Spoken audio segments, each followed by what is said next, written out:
I never thought I'd be hiding behind my own bedroom door, listening to my mother-in-law whisper to my 6-week-old daughter. But there I was, heart pounding as Louise's voice drifted through the nursery monitor. "Sweet little Lexus, you've come back to me, haven't you?" My name is Reese, and that moment changed everything. I'd been uneasy about Louise's frequent visits since bringing Emma home from the hospital, but hearing her call my daughter by her dead husband's name sent ice through my veins. The monitor crackled as she continued her one-sided conversation. "I knew you'd find your way back. I've been waiting so long." I pushed the door open, forcing a smile. "Louisa, I thought you were letting Emma nap?" She straightened up from the crib, smoothing her expensive cardigan. "Oh, Reese, dear. I was just checking on the baby. She's so precious, isn't she? The way she looks at me with those knowing eyes." "She's probably hungry," I said, moving toward the crib. "I should feed her." "Nonsense. I just fed her with the bottle you left." Louisa's hand gripped the crib rail. "We're having such a lovely time together." "I didn't leave any bottle," I said, my voice steady despite my racing pulse. "I've been waiting to nurse her." A flicker of something, annoyance, defiance, crossed Louisa's face before her practiced smile returned. "Oh, silly me. I must be confused. Of course you need to feed her." That evening, I called my sister Sylvia. "I'm not imagining things anymore, Sil. She's getting worse." "What happened this time?" I told her about the monitor incident, my voice shaking. "She's convinced Emma is Lexus reincarnated. Her dead husband, Sil. She thinks my baby is her dead husband." "Holy shit," Sylvia breathed. "Have you told Isaac?" "How can I? He already thinks I'm being oversensitive about his mother's help. You know how he gets when anyone criticizes her." "You have to tell him, Reese. This is seriously messed up." A door closed downstairs, Isaac home from work. "I have to go. I'll call you tomorrow." I found Isaac in the kitchen, warming up leftovers. He kissed my cheek. "How was your day? Mom said Emma was an angel." "About that." I started, but his phone buzzed. "Hold that thought," he said, checking the message. "Mom wants to know if she can take Emma to her house tomorrow. Says she has some special outfits she wants to try on her." "No," I said firmly. "Absolutely not." Isaac's forehead creased. "Why not? Mom's been amazing with Emma. She's got way more experience than either of us. She called her Lexus today." "What?" "Your mother called our daughter by your father's name. I heard her through the monitor." Isaac's face closed off. "You must have misheard. Mom's been struggling since Dad died, but she'd never—" "I know what I heard, Isaac. She thinks Emma is your father reincarnated. She's not well." "Stop it," he snapped. "Mom's been nothing but helpful since Emma was born, and you're throwing wild accusations around because what? You're jealous of how much Emma loves her?" Tears pricked my eyes. "That's not—" "I'm going to shower." He cut me off. "And tomorrow, Mom's taking Emma for a few hours. You clearly need a break." I watched him leave, my hands trembling as I pulled out my phone to text Sylvia. "Need your help. Can you come over tomorrow when Louisa's here? Bring your camera." Her response was immediate. "On it. We'll get proof." That night, I lay awake listening to Emma's soft breathing through the monitor. A floorboard creaked in the hallway. I held my breath, waiting. Another creak, closer to the nursery.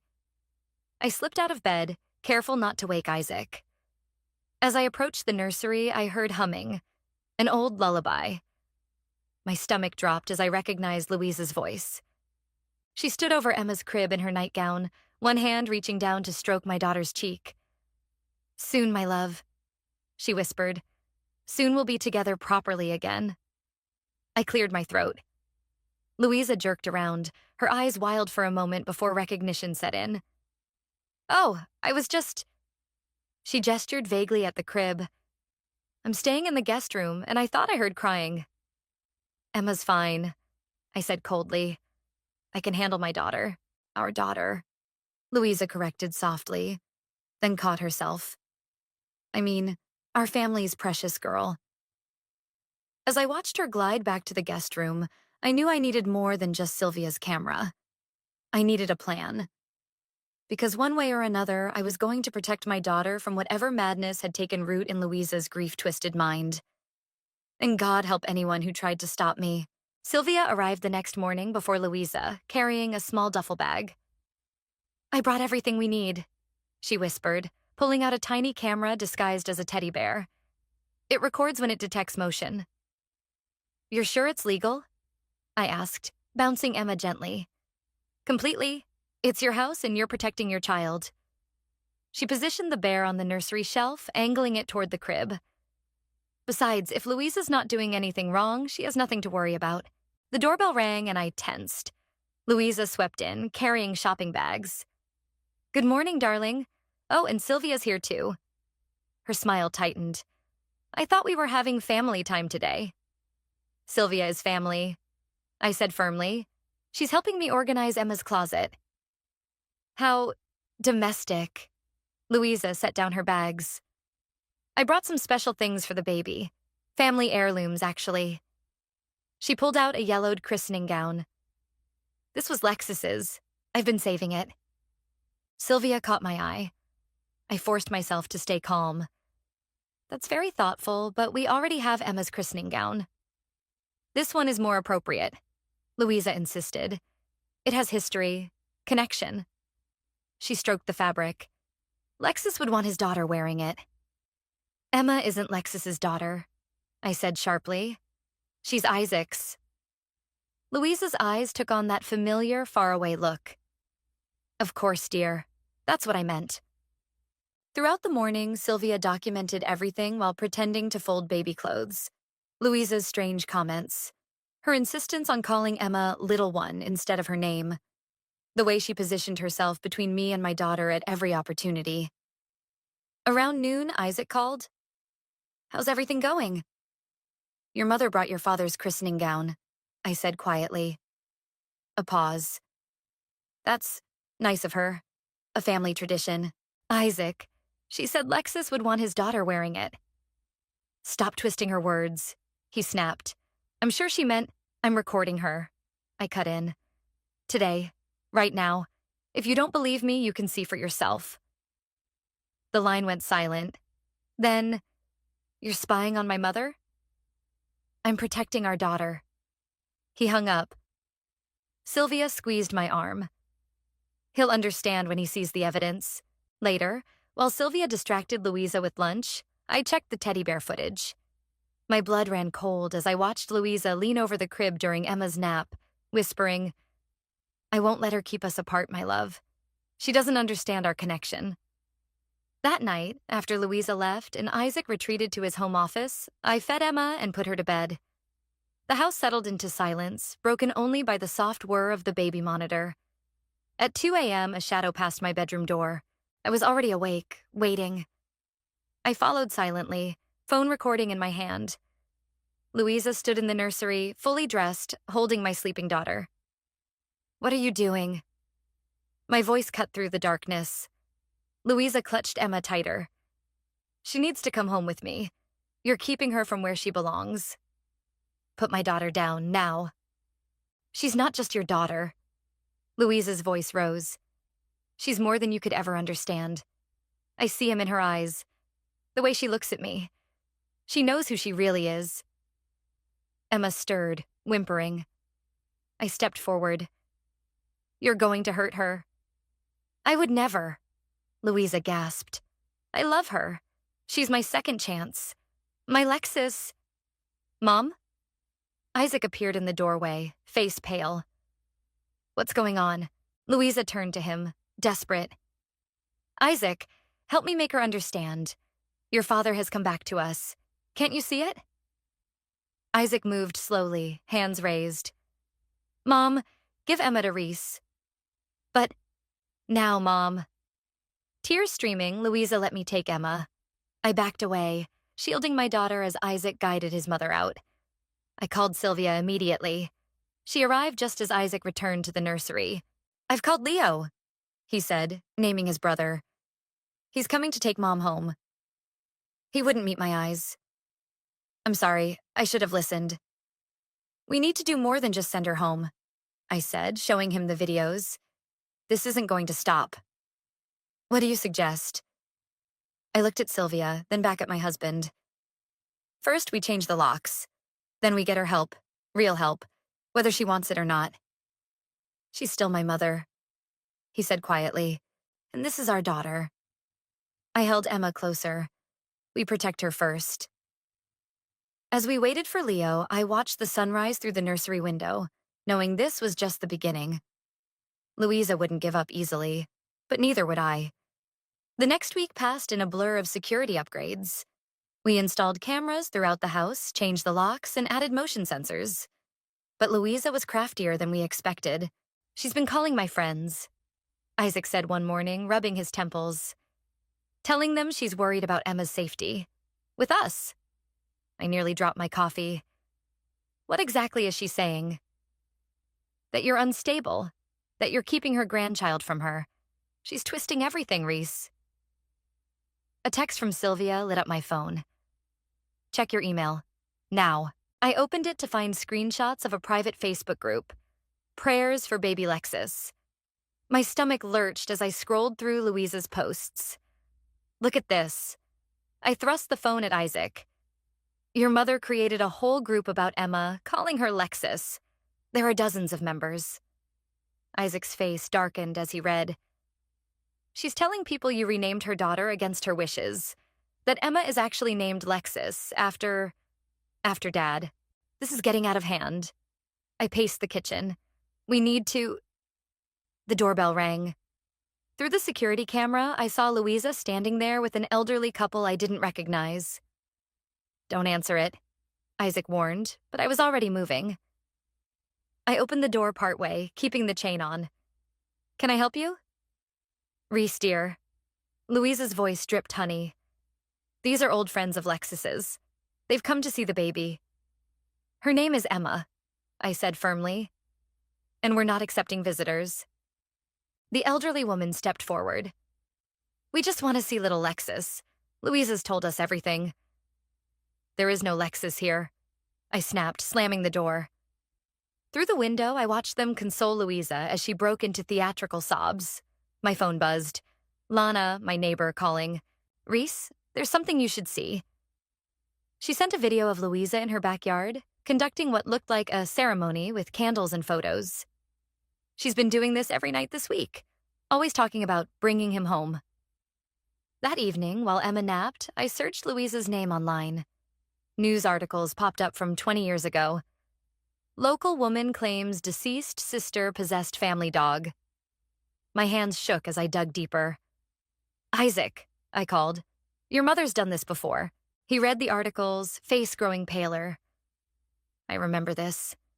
Mom was different after Aunt Sarah died. She convinced herself our dog was Sarah reincarnated. Dad had to send her to therapy. Did it help? For a while, until... He trailed off as Emma's cry came through the monitor. We rushed to the nursery. Everything looked normal, but something felt off. Then I noticed the window. Unlocked. I always lock this, I whispered. Isaac checked the security footage on his phone. Mom was here an hour ago. She must have gotten the spare key from Leo. Check the closet, I said suddenly, remembering the shopping bags she'd brought last week. Inside, we found a notebook wedged behind Emma's clothes. Page after page of Louisa's handwriting. Day 15. Baby shows clear signs of recognition, just like Lexus used to look at me. Day 23. That woman keeps calling my love Emma. She'll understand soon enough. Day 30. Made contact with medium. She confirms baby's true identity. Must prepare for the ceremony. The last entry made my blood freeze. Full moon approaching. Everything ready for the transfer. Baby will remember everything then. Just need to get her away from the mother first. Transfer? Isaac's voice cracked. What is she planning? A noise downstairs made us both jump. We crept to the landing and saw Leo in the foyer, looking guilty. I'm sorry, he blurted. Mom said she just needed to drop off some clothes. I didn't know. You gave her a key? Isaac thundered. After everything? She's our mother. She's grieving. She's dangerous. I cut in. And you're not welcome here anymore. After Leo left, I called Sylvia and Lana for an emergency meeting. We gathered around my kitchen table, the notebook between us. We need to go to the police, Lana said. With what? Isaac asked. They'll say it's a family matter. Then we go bigger, Sylvia suggested. Social media. Expose everything. No, I said slowly, an idea forming. We need to catch her in the act. This ceremony she's planning? That's our chance. It's too risky, Isaac protested. It's our best shot at getting her the help she needs, I argued. We'll be ready this time. As my sister and neighbor helped plan, I felt stronger than I had in weeks. Louisa thought she was the only one who could orchestrate events. She was about to learn how wrong she was. The full moon was in 3 days. It was time to set our own trap. The day before the full moon, Lana burst through my back door, waving her phone. You need to see this. Now. She pulled up a video of Louisa speaking to someone off camera. The timestamp showed it was from yesterday. The medium says the transfer must happen at midnight, Louisa was saying. Once we complete the ceremony, Lexus's soul will fully awaken in the baby. That woman won't be able to deny it anymore. What woman? Asked a male voice. The surrogate, Louisa spat. That's all she is. A vessel. She's trying to keep my husband from coming back to me. My hands trembled. Where did you get this? Your neighbor across the street has a security camera. Caught this conversation in her driveway. I called Sylvia immediately. Change of plans. We're doing this tonight. Tonight? But we're not ready. We have to be. She's planning something for tomorrow, and I'm not waiting to find out what. Isaac paced the kitchen. Let me try talking to her first. Maybe if I... No, I cut him off. Look at this video. She's not going to listen. The doorbell rang. Through the security feed, I saw Leo shifting nervously on our porch. Don't, Isaac warned as I moved toward the door. I opened it anyway. What do you want? Mom's not well, Leo blurted. She hired a medium. They're planning some kind of ritual for tomorrow night. She wants me to help get Emma there. And you're telling us this now? He looked down. I thought she was just grieving, but this morning I found these in her house. He handed me a stack of papers. They were printouts of reincarnation rituals, custody laws, and, my heart stopped, contact information for private investigators. She's having us watched? Isaac grabbed the papers. That's not all, Leo said. She's been recording your conversations. Every time she visits, she has a device in her purse. Sylvia arrived as we were processing this information. The cameras are set up, she announced. Every room plus the yard. Good, I said, because we're doing this now. Leo, call your mother. Tell her you've convinced us to let her visit Emma. What? No, I came to warn you, not... Tell her, I insisted, that I'm taking a nap and Isaac's working late. Tell her this is her chance. Understanding dawned on his face. You're setting her up. We're getting proof, I corrected, and hopefully stopping whatever she's planned for tomorrow. An hour later, Louisa's car pulled into our driveway. I watched through the security feed as Leo let her in. Reese is sleeping, he said loudly for the cameras. We should be quiet. Perfect, Louisa smiled, pulling something from her bag. Everything's ready. I crouched in the master bedroom, watching the nursery feed on my phone. Sylvia and Lana were hidden in the guest room, recording everything. Isaac waited in the garage, ready to block any escape attempt. Louisa entered the nursery, Leo hovering uncertainly behind her. She approached Emma's crib, pulling out candles and a small bottle. Mom, Leo started. Maybe we should... Quiet, she snapped. The timing must be perfect. She sprinkled something around the crib. Once I anoint her with this blessed oil, Lexus's spirit will fully emerge. That's enough. I stepped into the doorway. Louisa spun around, clutching the bottle. You're supposed to be sleeping. Like I'd ever sleep while you're near my daughter. She's not yours. Louisa shrieked. She's Lexus, my Lexus. No, Mom. Isaac appeared behind me. Emma is our daughter. Dad is gone. You're wrong. The medium proved it. She has his soul. I just need to wake it up. She lunged for the crib. I moved faster, snatching Emma into my arms as Sylvia and Lana emerged from hiding. It's all on video, Sylvia said, holding up her phone. Everything. Louisa's face contorted. You planned this? Leo, you betrayed me? You need help, Mom, Leo said softly. Real help.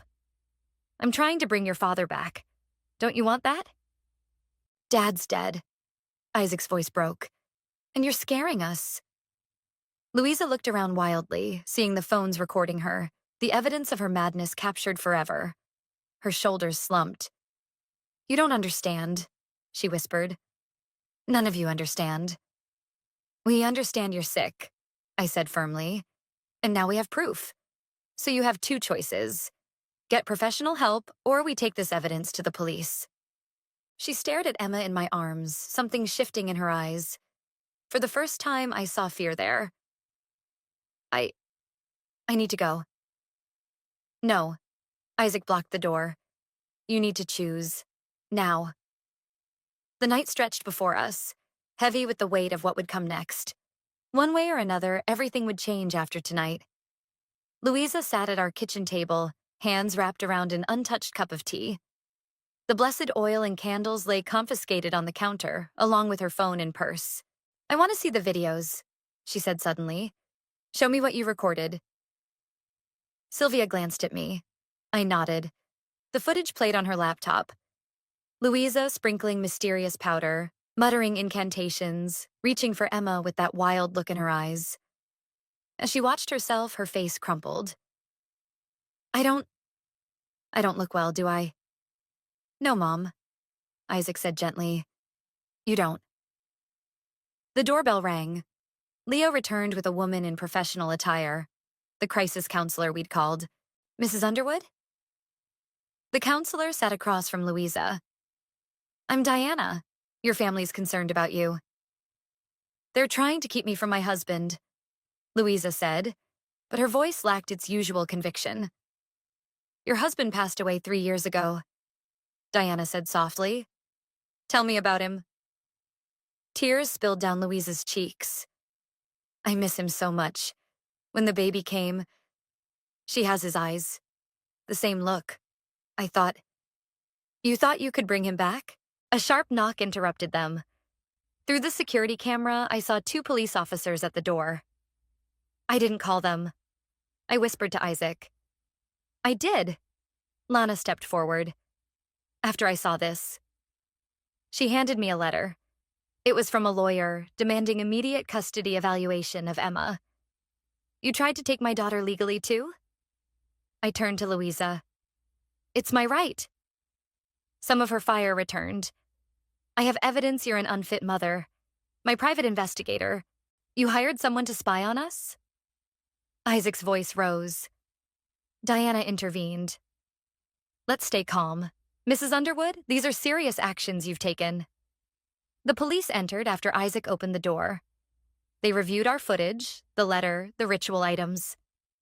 Ma'am, one officer addressed Louisa. We need you to come with us. There are concerns about harassment and potential endangerment of a minor. No, Louisa stood. I haven't done anything wrong. I just want my family back. Mom, Leo stepped forward. Remember what happened with Aunt Sarah? With the dog? You got help then. You can get help now. That was different, she protested weakly. It's exactly the same, Isaac said, and we can't let it continue. Diana spoke up. I can recommend an excellent facility. Voluntary commitment would look much better than being taken in by the police. Louisa's eyes darted between us, the officers, the evidence scattered across the counter. I don't want to go to jail. Then let us help you, Diana said. Really help you this time. My phone buzzed. A text from Sylvia.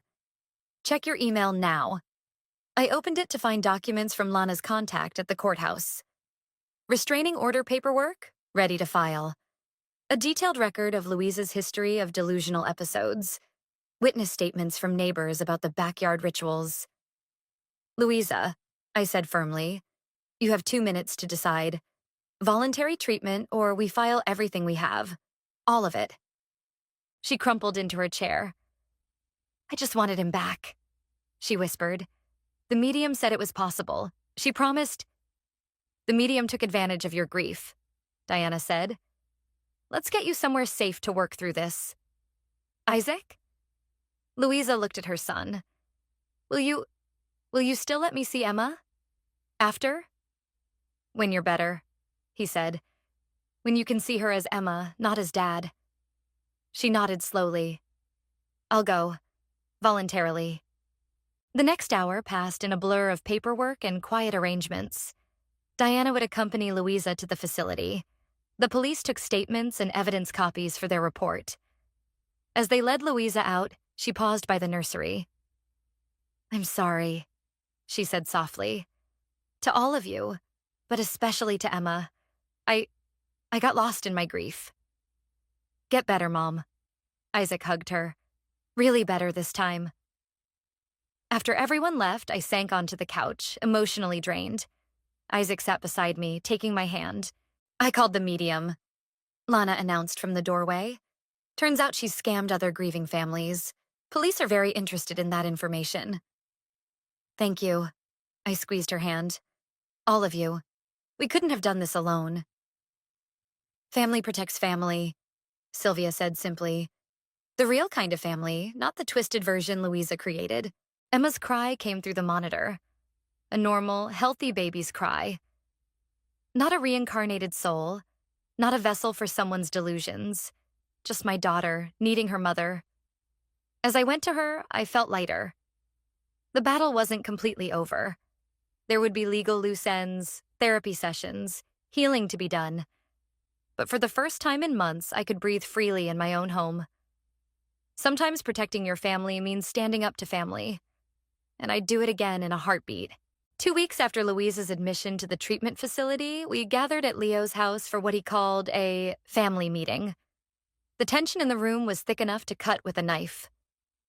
I've been visiting Mom, Leo announced, pacing his living room. She's different. The doctors have her on medication. Different good or different bad? Isaac asked, bouncing Emma on his knee. She's clearer, more present, but she's also angry. Leo stopped pacing. She wants to tell her side of the story. Absolutely not. I stood up. We're not giving her a platform for more delusions. It's not like that. Leo pulled out his tablet. She recorded this yesterday. Just watch. The screen showed Louisa sitting in what looked like a therapy room. Her usual perfect appearance was gone, replaced by simple clothes and unmade hair. She looked older, tired. I need to apologize, she began. The doctors here have helped me see what I couldn't before. After Lexus died, I couldn't accept it. I kept looking for signs of him everywhere. When Emma was born, she paused, wiping her eyes. She had his eyes, the same shape. I convinced myself it meant something more. Isaac gripped my hand as we watched. The medium, Louisa continued. She knew exactly what to say, what I wanted to hear. I paid her thousands of dollars to tell me my husband's soul had returned. I wanted to believe it so badly that I lost touch with reality. Turn it off, Isaac whispered. No, I said. We need to hear this. I endangered my granddaughter. Louisa's voice cracked. I terrorized my family. I hired people to spy on them. All because I couldn't face my grief properly. The doctors say I had a psychotic break, triggered by unresolved trauma. I'm on medication now. I'm seeing things clearly for the first time in years. The recording ended. Silence filled the room. She wants to make amends, Leo said quietly. Real ones. It's too soon, Sylvia spoke up from the corner. Words are easy. Actions take time. I agree, I said. We need more than one therapy video. There's something else. Leo pulled out an envelope. The medium who scammed Mom? She's being investigated for fraud. They want Mom to testify against her. Good, Isaac said firmly. She should. She will. Leo nodded. But she wants to do more. She's given me power of attorney. She's voluntarily extending her stay in treatment, and... He hesitated. She's signing over her house to you, Isaac. She says she needs a fresh start somewhere smaller. Somewhere without memories. I don't want her house. Isaac stood up, agitated. I want my mother back. The real one, not whatever version she became. Emma started crying. I took her from Isaac, soothing her as the others continued talking. The doctors think she can recover, Leo said. But it will take time, and boundaries. Like what? I asked. Supervised visits only, continued therapy, regular medication checks, no overnight stays, no being alone with Emma until she's proven stable for at least a year. And she agreed to all this? Isaac looked skeptical. She suggested most of it, Leo replied. That's how I know she's really trying. My phone buzzed. Lana sending updates about the medium's investigation. Multiple families had come forward, all with similar stories, all involving claims of reincarnation and lost loved ones. We should press charges, Sylvia said, reading over my shoulder. Against the medium, at least. Already done, Leo said. Mom's lawyer filed everything yesterday. Isaac paced the room, processing. I want to see her. In person. The doctors say she's ready for family visits. Leo nodded. But they recommend going one at a time at first. I'll go with you, I offered, surprising everyone, including myself. She needs to see us united. Are you sure? Isaac searched my face. Yes, but Emma stays with Sylvia during the visit. And we set clear boundaries from the start. Leo pulled out more papers, visiting guidelines from the facility, recommended boundaries from the therapists, legal documents about the house transfer and power of attorney. One step at a time, he said. That's what Mom's doctors keep saying. As we planned the visit, I watched Emma playing on her blanket, completely unaware of the complex adult drama swirling around her. She was just a baby, not a vessel, not a reincarnated soul, not a pawn in someone's delusions.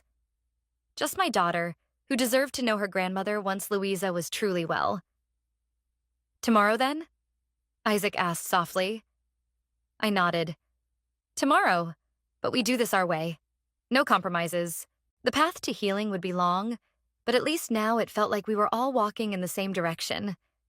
Even if some of us had to take smaller steps than others, the treatment facility looked more like a high-end retreat than a hospital. Sunlight streamed through large windows as a nurse led Isaac and me to the visiting room. Mrs. Underwood will be here shortly, she said. Remember, if anything makes you uncomfortable, press this button. She indicated a small device on the table. Isaac squeezed my hand. Ready? Before I could answer, Louisa entered. She moved differently now, slower, less theatrical. The expensive clothes and perfect makeup were gone, replaced by simple slacks and a sweater. Isaac, Reese. Her voice wavered. Thank you for coming. She sat across from us, hands folded in her lap. The silence stretched until Isaac spoke. How are you, Mom? Better, clearer. She met my eyes. The medications help, so does therapy. I see things differently now. Like what? I asked. Like how sick I was. How I twisted everything to fit what I wanted to believe. She pulled out a small notebook. My therapist suggested I make a list of everything I did wrong. May I share it? I nodded. I stalked your family. I hired private investigators. I tried to steal Emma. Her voice cracked. I convinced myself my dead husband's soul was in my granddaughter. I endangered a baby because I couldn't face my grief. Mom, Isaac started. Please, let me finish. She opened the notebook. I manipulated Leo. I turned family members against each other. I spent thousands of dollars on a fraudulent medium. I planned a ritual that could have harmed Emma. She broke down, tears falling onto the pages. The medium's been arrested, I said quietly. 5 other families came forward. Louisa wiped her eyes. Good. She deserves prison. But I'm the one who chose to believe her, to pay her, to let her feed my delusions. Why did you record us? Isaac asked. During your visits? I thought I could prove Emma was responding to me differently, that she recognized Lexus's soul. She shook her head. The doctors say I was deep in psychosis, that grief can break the mind in strange ways. A knock at the door, Louisa's therapist joining us. How are we doing? She asked, sitting nearby. I'm telling them everything, Louisa said. No more secrets. Good. Transparency is crucial for rebuilding trust. I want to show them something. Louisa pulled out more papers. My treatment plan, my medication schedule, the conditions I'm agreeing to for any future contact with Emma. I read through them. The restrictions were even stricter than what Leo had mentioned. You're voluntarily giving up unsupervised visits? Isaac asked, surprised. Yes. Forever, if that's what it takes. I need to earn back your trust. Both of you. The therapist nodded approvingly. Louisa's made exceptional progress accepting these boundaries. What about the house? I asked. Leo said you're giving it up. Too many memories there. Too many triggers. Louisa straightened. I've found a small apartment near the treatment center. After I'm released, I'll continue outpatient therapy there. When will that be? Isaac's voice was tight. Not for several months. And even then, I'll need support. Structure. She looked at us pleadingly. I know I don't deserve another chance, but I'm fighting for one anyway. Not just for Emma, but for myself. The therapist spoke up. Would you like to show them your progress journal? Louisa handed over a thick notebook. Inside were daily entries tracking her thoughts, medications, therapy insights, pages of painful self-reflection and accountability. I write to Emma, she said softly. Letters she can read someday when she's older. Explaining everything. Taking responsibility. May I? I reached for the letters. She nodded. I read the first one. Dearest Emma, I'm your grandmother and I owe you the biggest apology. I lost myself in grief and nearly lost you in the process. You are your own perfect person. Not a vessel, not a reincarnation, just a beautiful baby girl who deserves better than what I did. There's more, Louisa said. I write one every day. It helps me stay grounded in reality. Isaac was crying quietly. I reached for his hand again. This is a good start, I said finally. But we need time and proof that this change is permanent. I understand. Louisa closed her notebooks. I'll keep doing the work, keep proving myself, however long it takes. As we left the facility, Isaac turned to me. What do you think? I think she's trying. Really trying this time. I looked back at the building. But we stay careful. We stay vigilant. Agreed. He kissed my forehead. Thank you for coming today, for giving her a chance to explain. She's still your mother, I said. And maybe someday she can be Emma's grandmother too. The right way this time.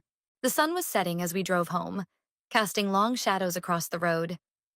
Like those shadows, the past would always be there. But at least now it felt like we were finally stepping into the light. Emma took her first steps in our backyard during a small family gathering. As she wobbled between Isaac and me, I caught sight of Louisa sitting quietly in the corner, hands clasped tightly in her lap to keep from rushing forward. She's doing it.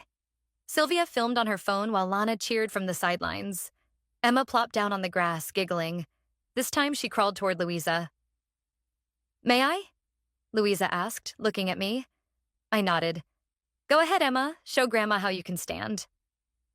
The word grandma still felt strange, but Louisa's face lit up with pure joy. Not the manic energy of before, but something softer. Real. Come here, sweet girl, she coaxed, helping Emma to her feet. That's it. Just like that. Leo appeared with a cake. Happy first steps, written in wobbly icing. Mom made it, he said, in her new apartment's kitchen. First time baking since... Louisa trailed off. Well, since before. The medication makes my hands shake sometimes, but I managed. Isaac cut the cake while I watched Louisa with Emma. Her movements were careful, deliberate. No more whispered names or strange rituals. Just a grandmother playing with her granddaughter. The medium's sentencing is tomorrow, Lana mentioned, passing out plates. Will you be there? Yes, Louisa said firmly. I need to face her, to show her she didn't break me. We'll be there too, I said. All of us. Louisa's eyes welled up. I don't deserve this support. After everything— Stop, Isaac interrupted. You did the work. You're still doing it. That matters. Speaking of work, Leo pulled out an envelope. Mom's therapist sent this. 6 months of clean drug tests, perfect attendance at sessions, and a recommendation for reduced restrictions. My chest tightened. What kind of reduced restrictions? Small ones, Louisa said quickly. Maybe an hour alone with Emma. In your house with cameras, only when you're comfortable. I looked at Isaac. We'd discussed this possibility. Let's start with supervised visits in your apartment, I suggested. See how that goes first.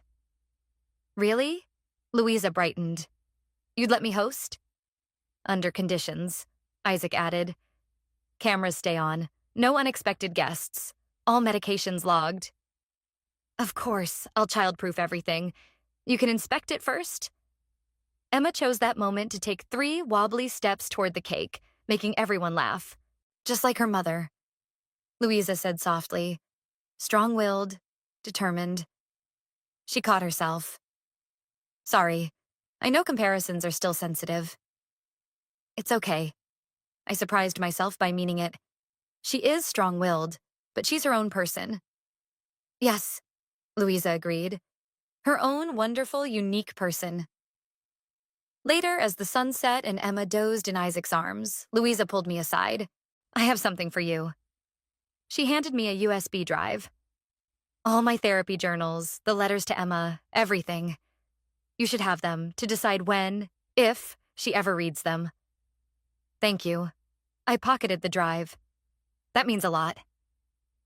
I know trust comes slowly, she said, but I'm patient now. The doctors taught me that real love means waiting, respecting boundaries, accepting consequences. You've changed, I acknowledged, because you forced me to face reality. You protected Emma when I couldn't protect myself from my own delusions. She touched my arm gently. Thank you for not giving up on me completely. Emma stirred, reaching for me. As I took her, Louisa stepped back respectfully, a small gesture that spoke volumes. Ready to head home?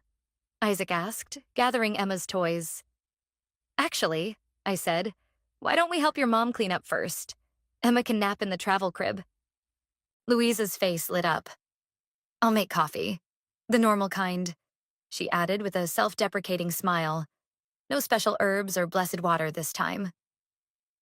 We all laughed, the sound carrying across the yard. It wasn't perfect. There were still hard days, moments of doubt, old wounds healing slowly. But as I watched Louisa carefully fold Emma's blanket, chatting normally with Sylvia about baby-proofing techniques, I felt the last knot of tension in my chest begin to loosen. Sometimes the happy ending isn't about everything being perfect. Sometimes it's about finding a new normal, building better boundaries and learning to trust again. Slowly, carefully, but completely. Emma would grow up knowing her grandmother. The real one, not the shadow of grief that had almost torn us apart. And that, I realized, was the greatest victory of all. Coffee sounds perfect, I said, following Louisa inside. Let's talk about those apartment visits. Her smile, genuine, hopeful, but tempered with hard-earned wisdom, told me we'd made the right choice. One step at a time. Just like Emma, we were all learning to walk a new path together. A new path together. A new path together. A new path together. A new path together.